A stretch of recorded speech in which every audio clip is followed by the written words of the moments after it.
Hi, welcome to Fibre Plus. Well, thank you everyone for attending today. Hopefully I can meet your expectations. This is a first of hopefully many webinars. We're going to cover obviously the Expo products today, but as I say, we're going to go more into depth in different areas. Now, a little bit of background between ourselves is that we have taken on Expo as our premier product that we utilise. Hopefully by focusing on Expo, what we hope to do is ensure that through the years that we've worked with Expo is to ensure that we can give you the best support possible. That means that when you wish support, as in you're in the field or when you're buying a product, we make sure that you get the correct product that suits your needs at the right price. With that, we tend to feel that we aren't box movers, we do focus, and we can give you the best service possible. So anyway, again, let's move on. So a little bit, as I say, we want to talk today about OTDRs. We're going to look at the varying types and various options that we've got available. What we tend to look at and think of is the physical layer of field testing. We're going to cover everything from the new exciting OX1 that we have. This is a product that we feel fits in nicely where we are sending people out with OTDRs here, and I think that sometimes we are looking for someone with the knowledge, experience to use something like this. Touching on the OX1, what we've brought is this is a new product to us, a new product for you, and something that is a go, no-go product. What that means is that you just plug in with little or no experience and you can be up and running, and you can qualify a system. You can't certify a system like an OTDR, and that's why we need to understand this OTDR needs to meet all your expectations. So when we're testing, to look at OTDRs, we need to look at, again, the options between the various OTDRs. The moving platform from the compact, we need to look at this version. We need to consider when we have that situation that we move on to modular, or the larger modular system that allow us to do a wider range of testing from dispersion to chromatic dispersion to PMD to OSA, and possibly even for those that are involved in 5G. So what we need to think of is, what is an OTDR? When we consider an OTDR, it's one of the main important tools that we use today. We think of OTDR as a product that is going to test the system from the very beginning, stage 1 testing we call it, so initiation or test of the drum when it arrives on site. We then need to consider, as we install through the various parts of stage 1 was acceptance, then stage 1 of laying, installing the fibre, ensuring that the installation as it progresses meets our expectation and comes within the limits that are set and parameters. Then we have stage 2 testing, final testing, where we're going to provide trace results from these products. And we're going to look at how, when we provide these products and this test result, how we present them again to the customer, the client, if you wish. So then we need to look at why use an OTDR. Well, it's simply, when we look at how does an OTDR work and why use an OTDR, we need to think of this trace is very important for us, not only to show us what we've installed and ensure that it comes within the guidelines, the optical loss budget if you wish, and the criteria parameters set by the customer, but we equally need to ensure that we get a trace so that we can rely on that trace as a reference point. So not only is this a fault finding tool, but it also gives us the initial test where we test today, and in the future, next year, the year after, we can take a further trace. We can overlay these traces, and what that gives us is the ability to see where problems are starting to arise. So if we have a situation where a duct has collapsed or a tree is pressing on an overhead, we can begin to see that becoming a problem, and it means that we can minimize costs. So these OTDRs are expensive, but ultimately they can save us an awful lot of money and time. because we can organise when we see a problem starting to arise, we can plan. We can do it via going to another product, so we can reduce cost and travel. So next we need to consider the situation of OTDR testing procedures. The very first part is we need to look at inspection. Why inspection? Well, when we talk about inspection, we talk about the very first part of that inspection. And that inspection means that we're going to consider using a tool, a fibre scope, because 99% of the problems that we face are at the either end of the system, the connectors if you wish. And with that, we've got to consider whether we use manual or we use a tool that can connect directly or can connect to mobile, and we use a FIP. Now that can do not only the initial start to the testing procedure, where we're starting to look at the launch leads or the connectors on the end face of the OTDRs itself. So if we take an OTDR, we may own or we may hire this product. How do we know that when we look at this product, we know that the connector on the end is in good condition? Because if we don't ensure the condition of that connector is right, it means the tests we do may be unusable, unacceptable. So we use the FIP to check the end face. That ensures that it's in good condition. And possibly, even if you hire this product, it may mean that something has slipped through the net, and you take responsibility on hire to ensure that when this goes back from hire, if the damage occurred, you know it wasn't you. So we go back to the system itself. When we're testing, the first things we consider is we're going to use a launch lead. When we use a launch lead, we know that very seldom do we ever connect and disconnect from the OTDR itself. We need to consider that when we connect, disconnect, we have to remember this product here, we are going to connect one time only into the OTDR here, and we are going to then have a situation where we connect, disconnect only onto the system itself. This one stays in situ. Why? Because that minimises the risk of us damaging the end face.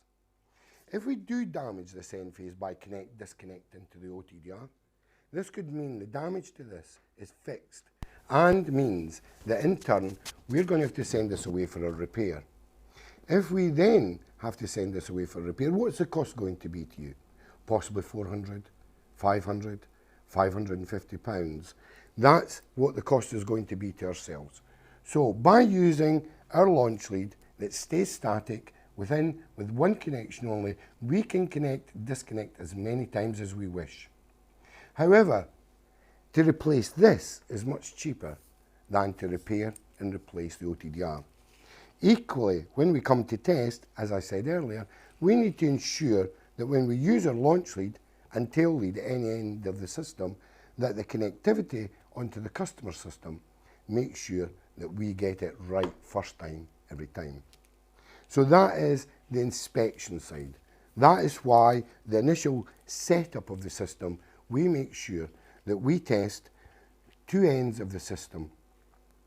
Now, when we test with this system, it means that if we have connectivity of a launch lead and a tail lead at either end of the system, it means that we are testing entirely the customer system, including all the losses within the fibre and the connectivity at either end, so that we can then walk away with a test result that shows us everything.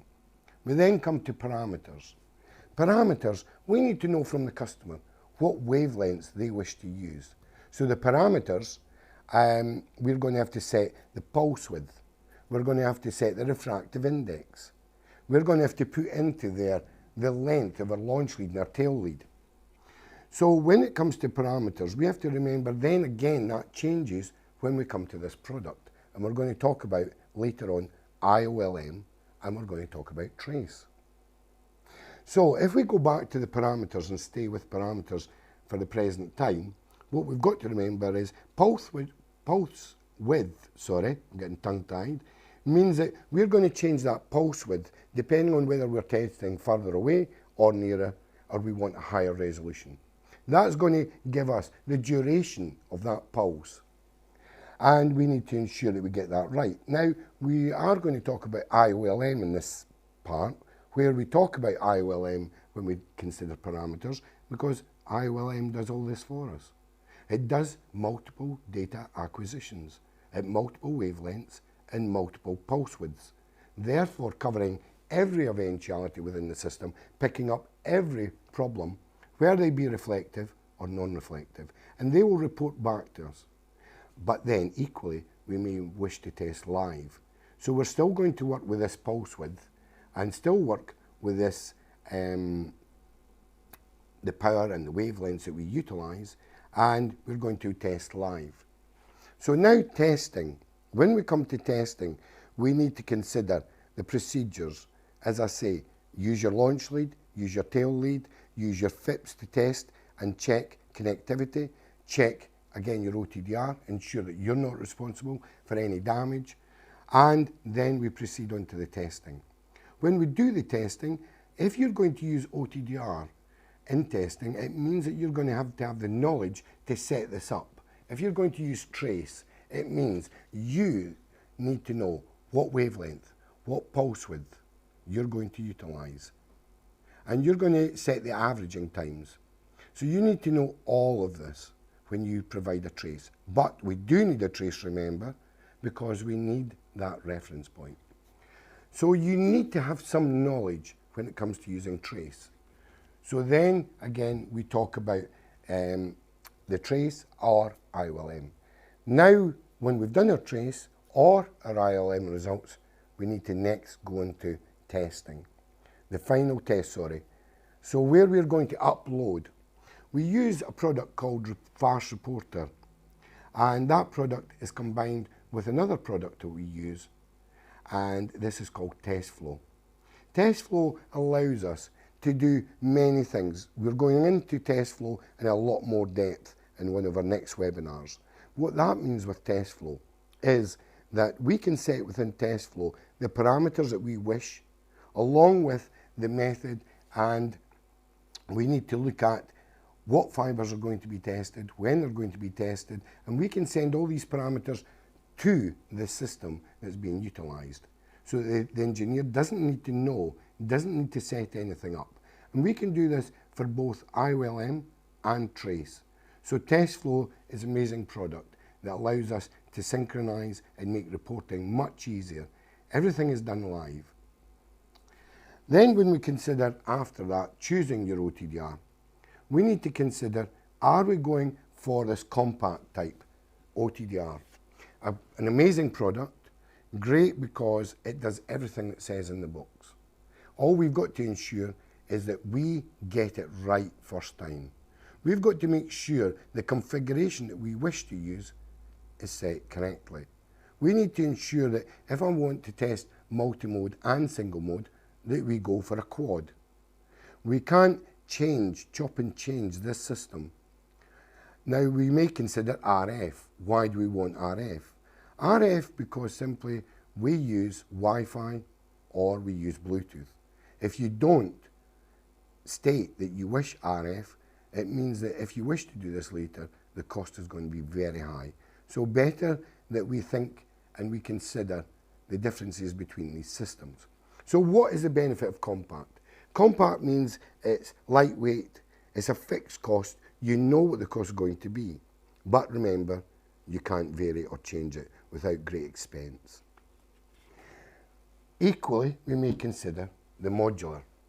Modular means that we can change at any time modules that we're going to put into the system. We can change whether this has one carrier, two carriers, or four carriers. We can change this to suit your needs. So today, you could have one module. You can buy this compact, and what you can do is change this to suit your needs today, but equally, this will meet your needs of tomorrow. When we say needs of tomorrow, I think a lot of you have been accustomed to only doing OTDR test traces. I think what you're going to find is changes in the market where you're going to start getting requested to do PMD, CD, OSA, and possibly 5G testing. So if that is the case, seriously consider whether you're going to go to the compact or you're going to go to modular. However, if you've got an existing system, what you've got to consider is we move up to the next level. This is the FTB2 Pro.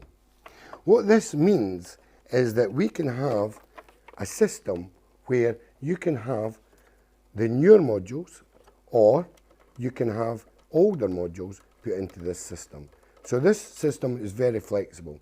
This comes in two flavors typically, the FTB2 and the FTB2 Pro. I do apologise, this screw's a little bit tight on this end. And what that means is the modules that we install on the system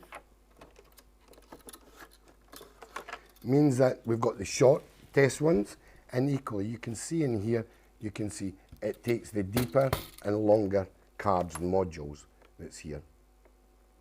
I do apologise, it's difficult to ensure that we get that on.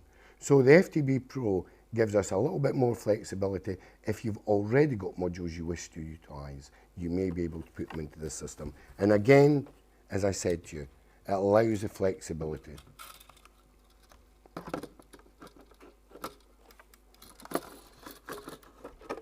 So as quickly as that, we can change a module at any point in the field or back at the office. Now, what we go back to what we discussed earlier, IOLM. What is IOLM? Although we're going into this in greater depth, what we need to remember is with IOLM, IOLM is a new system that Exfo's brought out, its own variation of a graphical representation of your system.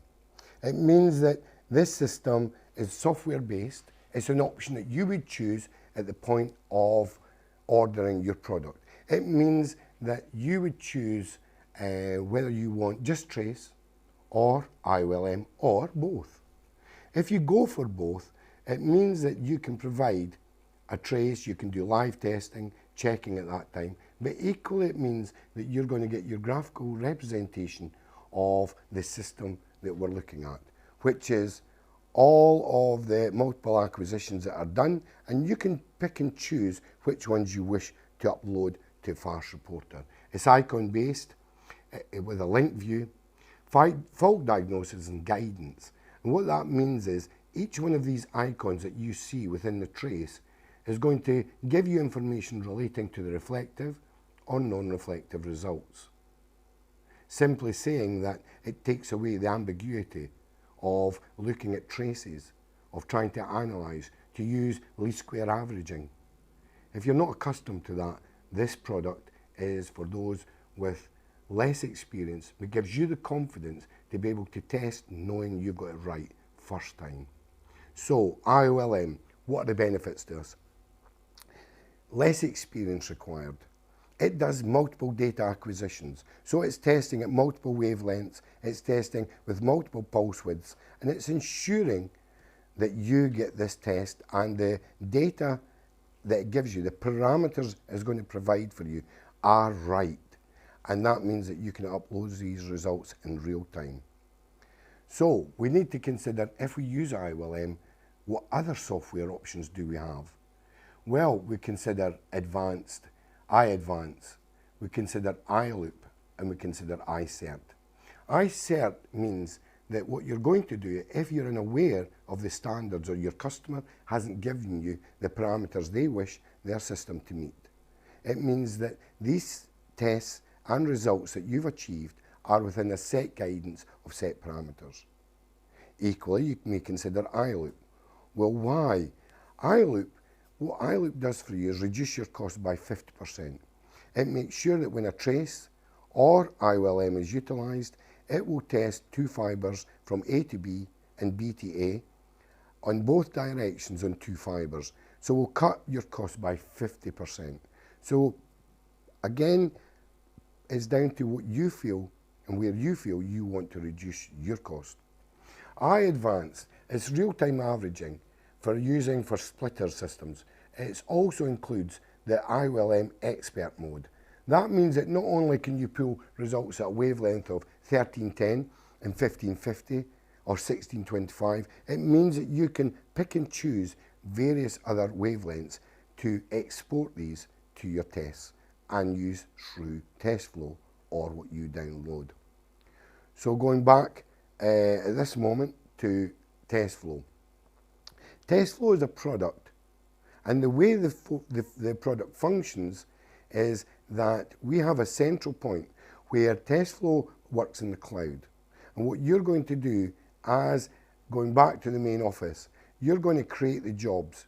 So you may have one engineer who designates a job to the engineer. He sends that value to the cloud. That's then stored. When the engineer logs on to test flow, that will automatically download his test results and the parameters and what he's expected to do. So, if you wish, his job. He then does his testing, carries on with that. He then posts these values either automatically or manually from his phone or from the product directly to the cloud. That then means if that result is instantaneous, you can from the office allow someone to go back and can carry on with a job. Or if you feel the result that's come through is inconsistent, inaccurate, something's not quite right, then you can tell the engineer before he leaves site, no, wait there, Bill, can you carry out that test again? So if you can imagine the time saved, then also coming back to the office, downloading the results, then putting them in order. This is very, very tedious. If you've been used to that previously, when you've done testing with trace and source, you can imagine the amount of work that was involved.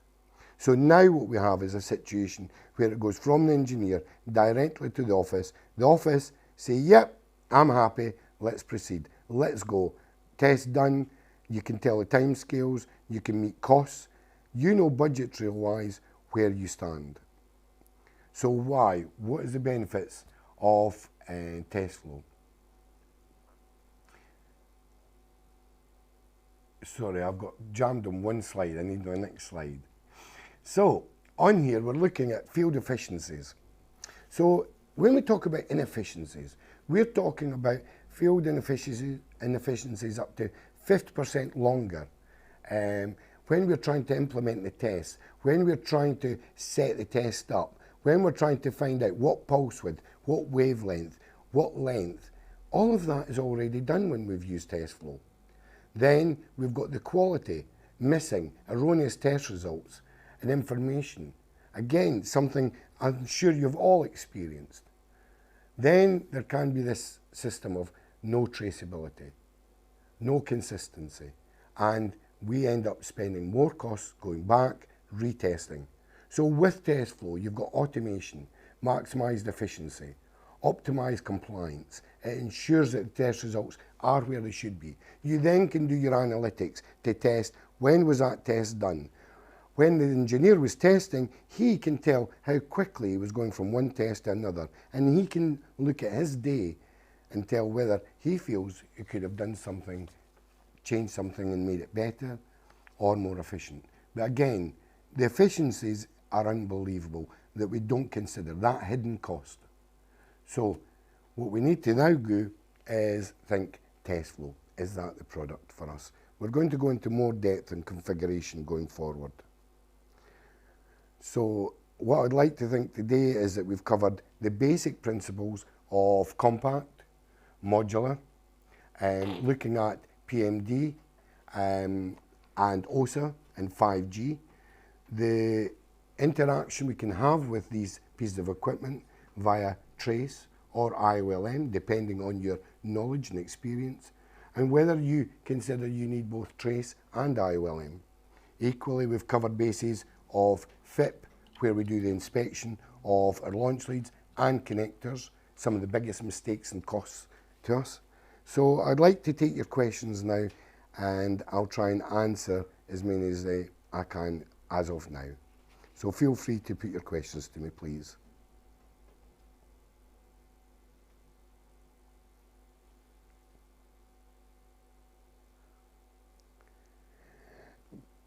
Someone's asking, what's the difference between the Chinese one and the Canadian one? A very difficult question, I think. Something I feel we have to watch, because remembering, although Expo is Canadian, What you've got to also remember, and it's the same for all manufacturers, a lot of products are made in Canada. I think what you need to realise is the quality all comes down to the quality control in the product itself. If, however, you're talking about a related Chinese product and not where most manufacturers send their products to be manufactured, that would be completely different. So when we're talking about Chinese, I'm unaware of what product you're discussing. I wouldn't like to say one was good, bad or indifferent, but I think the Expo for me is the winner, and I think you also know that it is the leading brand in the world at the moment for portable test products. If there's anything else, question-wise, we seem to be a little bit short on questions. If there is anything else you'd like to ask, feel more than welcome. Something that I haven't covered, maybe about compacts, maybe about the modular. We can go into a little bit more depth. We have got some time left, if anyone's interested. Maybe a question might be about the FIP, or about how we may consider launch leads. Why did I go for armoured launch leads? Why did I not consider something else?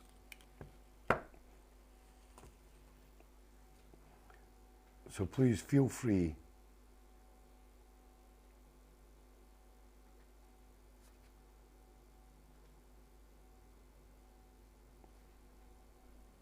I'm just waiting on the questions coming in at the moment. I do apologise.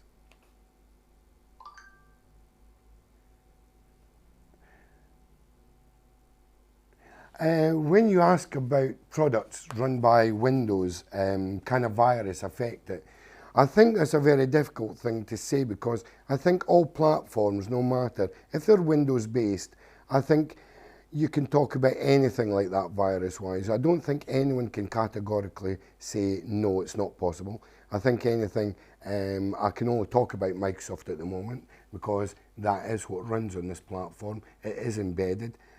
Yes, it's all possible, but virus, what you hope, what is this virus going to do?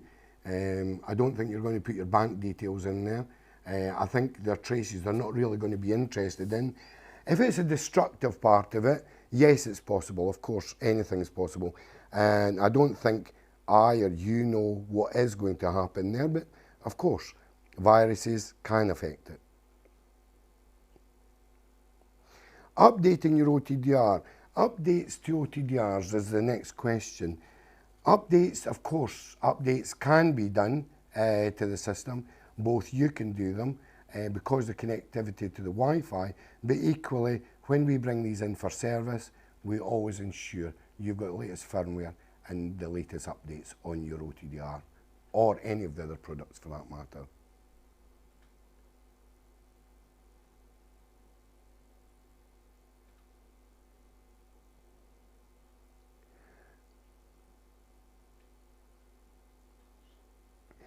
When you asked about, a customer is asking, listeners asking the question, that they have a little bit of knowledge on the fibre cable and a little bit of knowledge of testing, would I recommend IOLM or OTDR? I think this is a question that you obviously must ask yourself. If you're asking me which one's the easiest, without a doubt, IOLM is the product. I've tested for many years using Trace, SOAR, the Belco standard. Yes, I can use the cursors and I can go in, I can use least square averaging. Yes, I can work out all the lengths of the dead zone. I can work out the reflective, non-reflective events. I can't tell what every reflective event is, much like I can't like anyone else in this industry. When we talk about reflection, a reflection is only due to a glass, air glass interface, and that could be anything from a crack in fibre to connectivity. So when you consider that, very difficult. But if you're asking me about purely IOLM, I think it's stealing my job away. I think that it does testing quicker, more efficiently, more accurately than I ever considered. I remember when it first came out, I had my reservations, but now without a doubt, IOLM is the tool to have. But equally, if you do remember, I said you do really need a trace because you want to save money The customer needs a baseline, so you do need that OTDR, in fact, just to give that trace so they can reflect and put one over the other. Do I need to service or calibrate my OTDR? Without a doubt. Why? Like I explained earlier, when we don't use an inspection scope to check the tip, the end face of the connector, what we are in danger of doing is having results which are erroneous, which are inconsistent, which may be not right or cause you problems of having to go back and retest.